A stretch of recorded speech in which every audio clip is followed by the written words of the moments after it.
Tidak hanya itu, ia juga memastikan hubungan dengan anak-anaknya tetap harmonis dan baik-baik saja.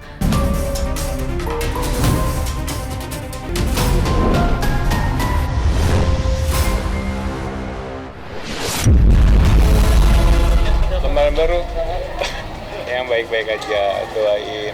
Kayaknya sekarang nggak ada ngunduh mantu. Ekonominya lagi riuh rendah.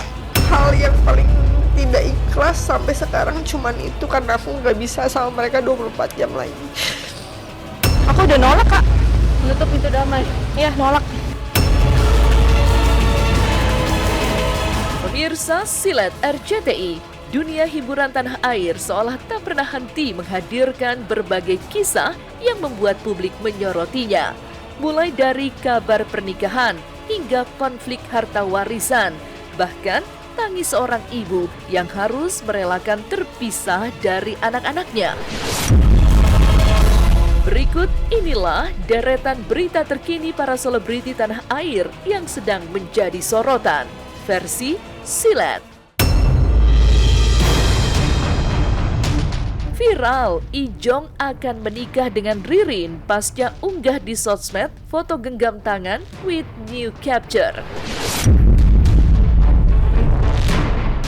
Pasca melewati kasus hukum vape mengandung obat keras dan kini sudah bebas dari penjara, Jonathan Frizzy alias Ijong kini kembali menjadi sorotan publik. Bukan karena perkara kasusnya, melainkan unggahan terbaru di media sosial yang langsung viral. Dalam foto itu, Ijong terlihat menggenggam tangan seseorang dengan caption singkat, with new capture. Unggahan tersebut sontak memicu spekulasi. Netizen ramai menyebut sang aktor akan segera menikah dengan Ririn Dwi Ariyanti. Namun saat ditemui oleh tim Silet RCTI, ia menegaskan bahwa new capture bukanlah tanda lamaran atau pernikahan dirinya dengan Ririn, melainkan tekad untuk memulai hal-hal baik setelah bebas dari penjara atas kasus yang menjeratnya. Kini, Jonathan Frizzy mulai kembali beraktivitas di dunia hiburan. Ia sudah kembali ke lokasi syuting, menandai kebangkitannya setelah masa sulit. Tidak hanya itu, ia juga memastikan hubungan dengan anak-anaknya tetap harmonis dan baik-baik saja, meski sempat diterpa badai kehidupan.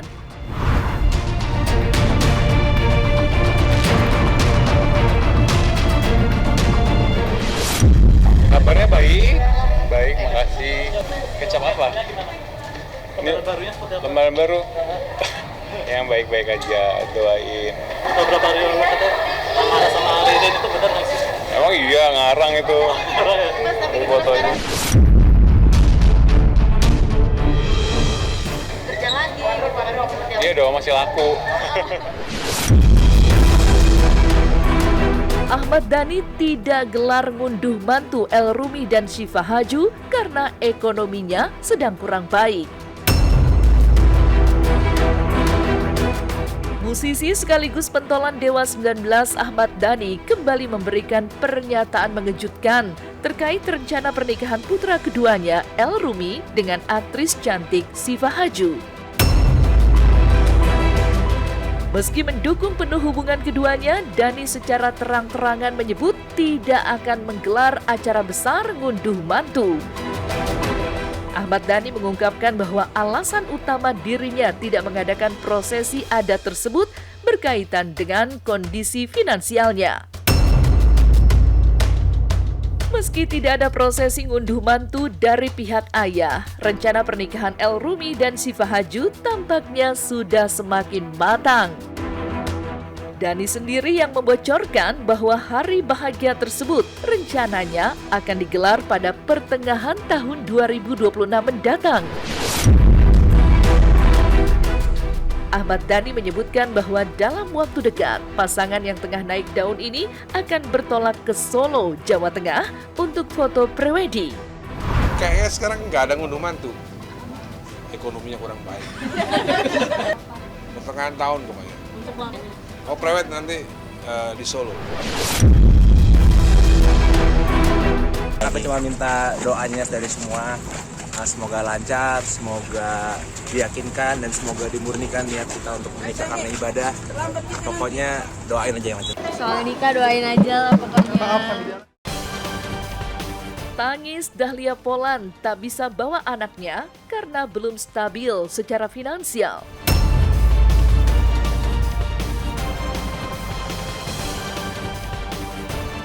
Air mata Dahlia Polan tak lagi bisa terbendung saat menceritakan pahitnya kenyataan pasca perceraian dengan Fandi Christian. Wanita yang selama 10 tahun mendedikasikan hidupnya sebagai ibu rumah tangga ini kini harus menelan pil pahit hidup terpisah dari ketiga buah hatinya. Ia belum mampu membawa James, Rose, dan Matt tinggal bersamanya karena kondisi finansialnya yang belum stabil. Saat ini Dahlia harus bertahan hidup di sebuah kos-kosan, sementara anak-anaknya tetap tinggal di rumah lama bersama sang ayah demi fasilitas yang lebih mumpuni. Jadi ada satu, aku bilang sama Fandi, Van, boleh nggak sih malam ini aku ajakin anak-anak nginep di kosan, aku bilang gitu. Biar mereka tahu lah aku tinggal di mana. Karena kakiku belum berdiri cukup kuat untuk bisa bawa mereka bertiga untuk sama aku. Dan mereka punya semua fasilitas yang mereka butuhin di rumah itu. Anak-anak sama bapaknya aman kok, aku seminggu sekali aku pasti kesana nginep 2 malam, 3 malam aku nginep sama anak-anak, terus nanti baru balik lagi kosan. Momen paling menyayat hati terjadi saat Dahlia harus menjelaskan perpisahan ini kepada anak-anaknya yang masih kecil. Dengan tegar, ia mencoba memberikan pengertian bahwa papa dan mamanya kini tidak bisa lagi tinggal satu atap karena telah berubah status menjadi sahabat baik. Mama sama papa tuh udah nggak bisa tinggal di satu rumah yang sama. Sekarang mama sama papa jadinya kita berteman karena mama sama papa sekarang jadi teman baik, jadi best friend, aku bilang gitu. Karena mama sama papa sekarang jadi teman baik, jadi best friend, aku bilang gitu. Hal yang paling tidak ikhlas sampai sekarang cuman itu, karena aku nggak bisa sama mereka 24 jam lagi. Enggak, kita akan bersama. Makanya aku mau ke rumah kapan aja bebas, terus aku mau bawa anak-anak kemana juga bebas gitu. Jadi bestie. Enggak, mereka udah tahu. Jadi kalau aku bilang kayak mama Jakarta ya, besok nanti pagi mama anterin sekolah, tapi siangnya mama berangkat ke Jakarta. Oke, gitu. Mereka udah tahu kalau aku kerja. Teddy Pardiana lagi-lagi mengusik keluarga Sule dengan ke jalur hukum soal hak waris bintang. Bara api perseteruan antara komedian kondang Sule dan mantan suami mendiang Lina Jubaidah, Teddy Pardiana, kembali berkobar. Teddy secara resmi mengajukan permohonan penetapan ahli waris ke Pengadilan Agama Bandung sejak 1 Desember 2025 lalu. Tak tanggung-tanggung, daftar termohon dalam perkara tersebut mengusik seluruh barisan anak Sule. Perseteruan panas ini dijadwalkan akan kembali digelar pada 27 Januari 2026 mendatang. Yang pasti alasan kami mengajukan permohonan ahli waris konteksius. Kenapa? Karena ini untuk kepastian dan legalitas dari pemohon, yaitu Pak Teddy dan Dede Bintang, untuk dijadikan ahli waris dari almarhum Lina Jubaidah.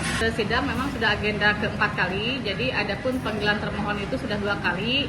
Nah, yang terakhir pemanggilan itu Kang Sule di tanggal 27 Januari. Seharusnya kalau menjadi laki-laki, ya bertanggung jawab dong, itu kan anaknya dong. Kenapa mesti harus yang bertanggung jawab adalah anak-anak saya?